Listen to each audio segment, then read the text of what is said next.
Alright, I'm going to check these heads out today on cylinder 3 anyway. So I'm just looking in there, see how it looks.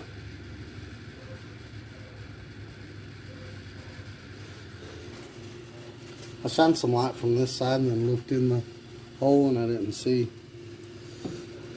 any light, so that's a good sign. Let's flip them around.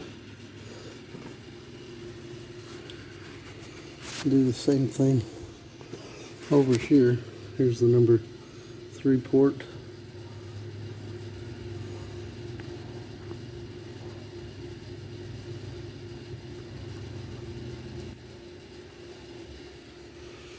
Alright, let's lay it down and fill this up with I'm going to use transmission fluid just because that's what all came out of Christopher's torque converter. That held way more than I thought it would. Here, I held 2 quarts. This torque converter held 2 quarts. And I'm sure I didn't get it all out. But let's make sure this cylinder is not going to leak. So of course I put the spark plug back in it. Now I'm just going to fill the chamber up with transmission fluid. See if any comes out. Let it set for a while. Alright, there we go. I filled the chambers up. And I did this one too, just so we could see what the difference was. See if this one leaks any and see if that one leaks any. This is the good cylinder. This is the cylinder that had the bad piston. Now, this test only confirms that the valves are sealing. It doesn't confirm if the valve guides got messed up. The machine shop, I'll have checked that. But right now, I just want to make sure they're sealing. So we'll let that set for a little while and see what happens. There we go. It's the next day. It ain't leaking at all. So that valve's not bent. If it was bent, that would have leaked out of there. So yeah, that's good to go. I'll take the springs off and check the wiggle and make sure the valve guides are still good. But yeah, heads are still good. Heads are in good shape. No bad spots at all on the heads. It happened on this cylinder right here. I did this one just for reference. They held the same amount of fluid. They haven't went down any. 24 hours. Good to go. Yeah. Alright, go ahead and finish taking apart the LT1 today. The bottom of that cylinder's beat up pretty bad.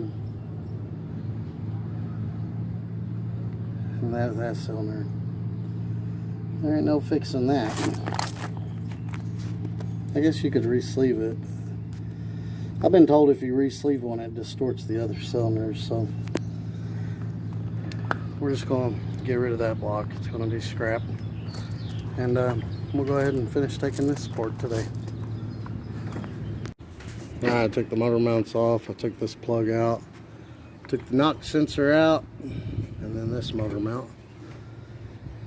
Now, I'm going to take the cam out with these 3 bolts. And then this gear and the chain will come off. And but before the camera come out, that's got to come out. So I'm going to take it out. There we go. Took the oil pump drive out. Just one bolt right there. And it syncs with the cam gear. And it turns the oil pump right there. I took them 3 bolts out. And it took some wiggling and some maneuvering. I got the chain and the upper timing gear off. Now, this is a cam retaining plate. So now we got to take that off. Get that out of there. Alright, I took the cam retaining plate out. Took the bolts out of the water pump drive too. That bearing's pressed in there too, so you got to kind of knock it out from the back, and I'll do that in a minute. But now the cam, it should just pull right out. Now, there's big lobes where the bearing goes. You got to line those up each time. You'll pull it and it'll come out of these cam lobes, cam bearings, and then you pull a little bit more and gently line them up, You don't have to force it. You just have to wiggle it and play with it until you can pull it out. And it helps if you put some longer bolts in here, but I don't think we're going to need all that. I'm going to go ahead and pull the cam out. Look at that. That cam was already starting to rust, and it ain't been sitting there very long. It's been covered up. I can knock that off with some crocus cloth probably. But the cam bearing popped out on me, dang it. So I'm going to take these two pistons out. See if I can't work around that. Alright, when you take these out, it's best to have this up here. I think I got enough room to get by right there. But now, if you got the bolts that stick out, you definitely want it up here because you're not going to be able to clear that because the bolts are going to be sticking out. And make absolutely sure you put some rubber hose over those bolts so it don't hit your crank. But anyway, crank looks good on that one. There's the bearing. Don't look too bad. It's a little rough, but it doesn't look too bad. Those definitely need replaced. But I'm going to go ahead and push that down. Yeah, it's going to clear. And you just push the piston right out the bottom here. Should come right out. So I'm just going to push that down. We'll need two hands for that. Also, especially if you're using your rods or your pistons on the same crank, whatever, mark your rods. You can mark them on the front or on the back in the same spot, or you can mark them down here, but do not mark them on the sides, either side, either here, here, or here. Mark your cap and the cap end and the rod end. Like this one's already marked. These are all marked. I'm gonna make a list in my notepad on my phone that number 1 is KO-12. But yeah, I'm gonna pull these out and then I'm gonna try to get that cam bearing to line up so I can pull the cam the rest of the way out. And then I'll crocus cloth that a little bit, and then I'm gonna put Vaseline on everything. Even when I get the crank out, I'm gonna put Vaseline on all the exposed shiny metal. If you don't, it will rust. But look at that. Every one of these pistons have got shrapnel damage from that piston busting. So we're definitely going to have to replace all the pistons. And some of the rods have got some little bit of nicks on them and stuff like that, but I don't think that's going to hurt the rods. I don't know.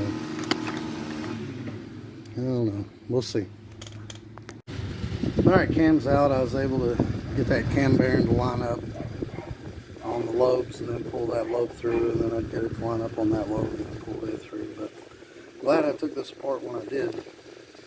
Even though this has oil all over it, it's rusting. And here's the cylinder it happened on right here. And it does have a nick in it right there. But you can barely feel it with your finger, and that'll be fine. That'll be just fine. Clean it off with some crocus cloth. I'll reuse that. I'm going to clean it off, I'm going to lube it up real good, and then I'm going to put it in a cam box. Alright, next thing I'm going to do is take off the windage tray and then take the oil pump out. So I'm pretty sure that bolt holds the oil pump too, so let's take that off. And then we'll take the rods out, the rods and the pistons out, just like we took these two out. Now I have to turn the motor over, so I'm just going to stick the bolt back down in there. It should turn over easy now, but look, that cam bearing tried to come out too. I think it was this cam bearing that fell out. It was this cam bearing. It's laying right there. That one tried to come out. I can't see the rest of them. I don't know why those come out so easy. I guess that rod just jarred everything loose, man. There's chunks of shrapnel all over in here. But let's get it apart the rest of the way. Alright, windage tray is off, and that was the bolt that held the oil pump on. There's a little pin that holds it there. Also, it ripped that part off of the windage tray and broke it right out of there. Alright, so the oil pump should wiggle right off, and then there's your oil pump drive. That's the piece that comes off the back of the cam that goes down in that groove. And that's where your distributor would go on a small block Chevy, or if you got a distributor in an LT1 with the small block Chevy intake. That's what turns the oil pump. The crank turns the timing chain turns the cam, and then the cam comes all the way back, turns that gear, turns the shaft, turns the oil pump. That's the way that works. But we'll take this off, and then I'm going to take all the rods and pistons out like we did before. Alright, so a lot of people ask, do you use a gasket here? The answer is no. You don't use a gasket there. That's your oil filter pickup. But yeah, there's no gasket there. On the oil pump, people ask, is there a gasket there? No, there is no gasket there.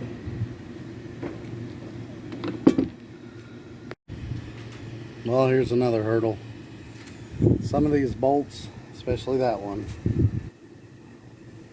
are beat up so bad that I can't get a socket on them.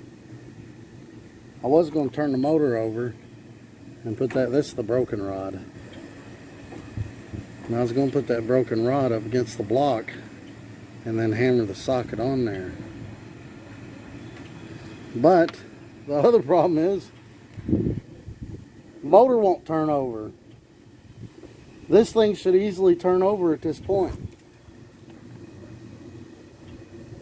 I mean, it should easily turn over at this point. I mean, actually, I should be able to turn this over by hand. And it will not turn. Backwards or forward.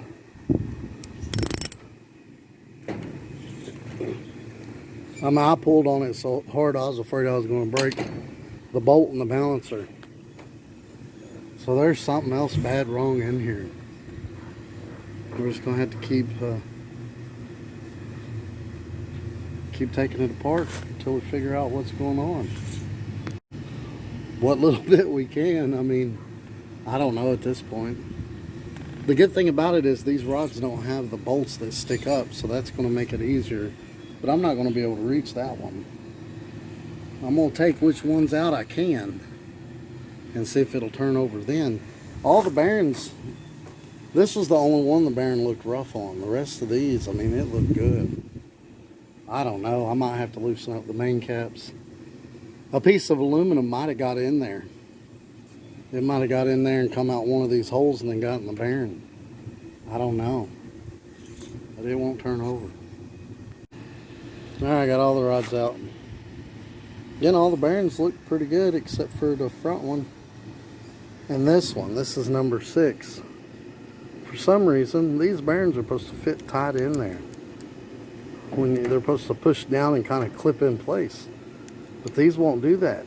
They're like smushed in for some reason. I don't know what that's all about. The motor still won't turn over.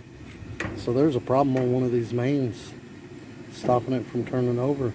Or there's something stuck down inside here, or here, or here.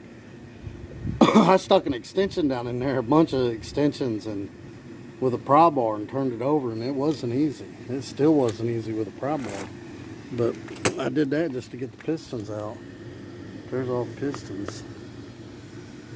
Still gonna have to fight with this to get this off. But I'm gonna take the rear main seal off. It's got, and then I'm gonna, rear main seal's just got bolt there, and then a bolt here and a bolt there, and then that'll pull off. I'm gonna go ahead and take that off, and then I'm gonna start popping these mains apart. See what the problem is. That's what I'm gonna do next. Also, check this out. Where all that piston material went through the motor. That's cylinder 5. Took a big chunk out of the bottom of the cylinder there. Here's cylinder 3. Took a big chunk out of it there. And then cylinder 4. It took a big chunk out of it. I don't know if you can see it. There's too much glare. It took a chunk out of it right there too on 4. The rest of them look okay, but wow, had aluminum. There was aluminum piston in the top of the intake valley, so that tells you, I don't even know how it got up there, as big as those chunks were. I have no idea how it even got into the intake valley. I guess it had to go through them holes, not the lifter holes, but that other hole right there, and the oil and holes. That's just a guess. Some of them are bigger than that hole. Well, yeah, you got a few of them holes up through there, but some of the chunks were bigger than them holes. So, I mean, I don't know how I got up there. I really don't. I don't know. But I don't know, them chucks some aluminum. They did some damage. Alright, once you get the remain seal 4 bolts out, you just pry that off very lightly with a screwdriver down inside here, and it'll come right off. Now let's take these mains off and see what we got. Something's not right in there, that's for sure. Alright, I broke all the main bolts loose. It does turn over now. And this bolt right here, the rod has hit this main cap and bent this bolt on this side. When you turn it, this main goes all over the place. Let me see if I can grab the wrench and show you.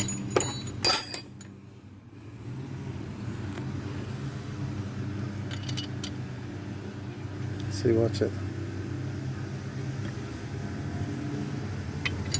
I don't know if you can see that or not, but that when you turn that bolt, that main goes like this. And it shouldn't do that. It's hit that. See this one? It don't move at all. But when you come over here and unscrew this one, see it?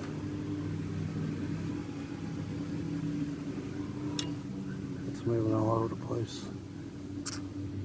It's bent that bolt. Yeah. So that main's probably gonna look bad.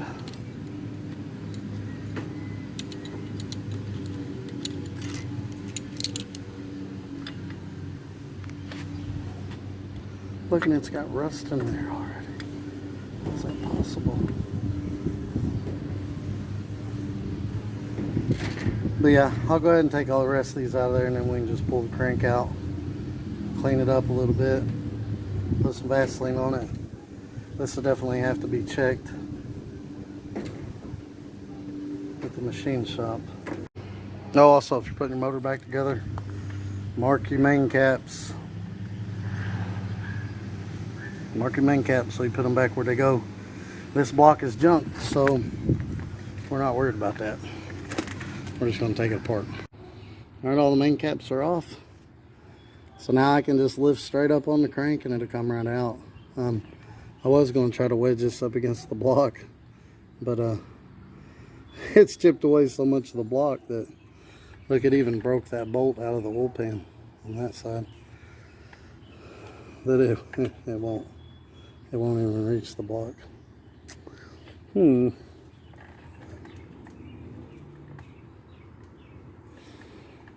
But yeah, I'm gonna pull that out, and then I'm just gonna try to get that on the bench.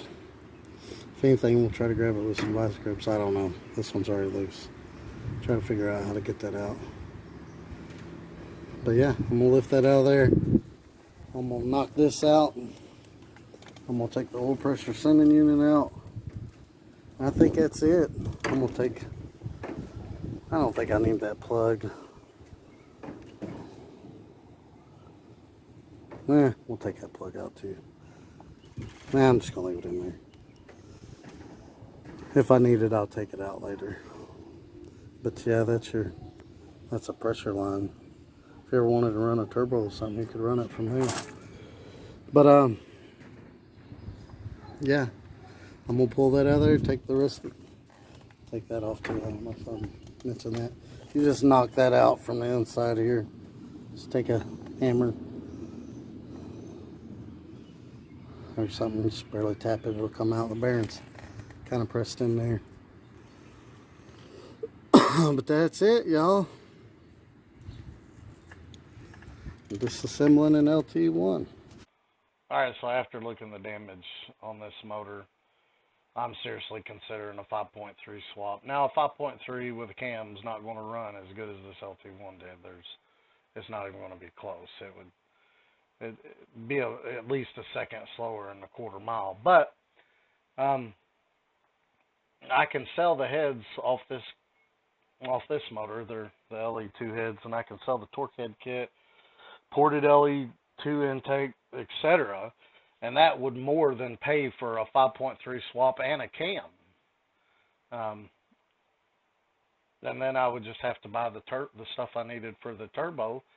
If I was to put this thing back together the way it was, it would be $2,000 at least. And every rod in it has a chunk out of it from shrapnel flying around in the motor.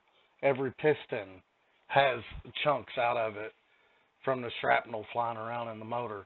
And then where it bent that one main, it bent it back so much that it bent the main bolt on one side.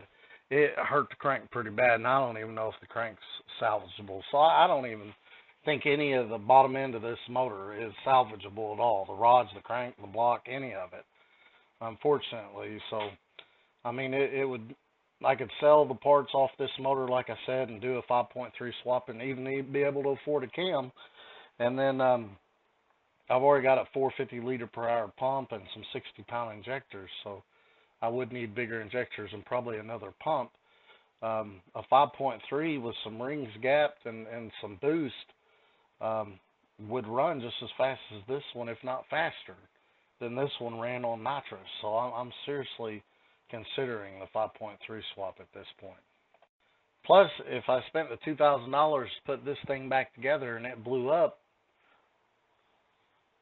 I'm out $2,000. Whereas if I put a stock bottom end 5.3 in here and it blows up, those things are a dime a dozen around here. You can buy them from $200 to $500 all day long. Y'all like and subscribe and have a great day.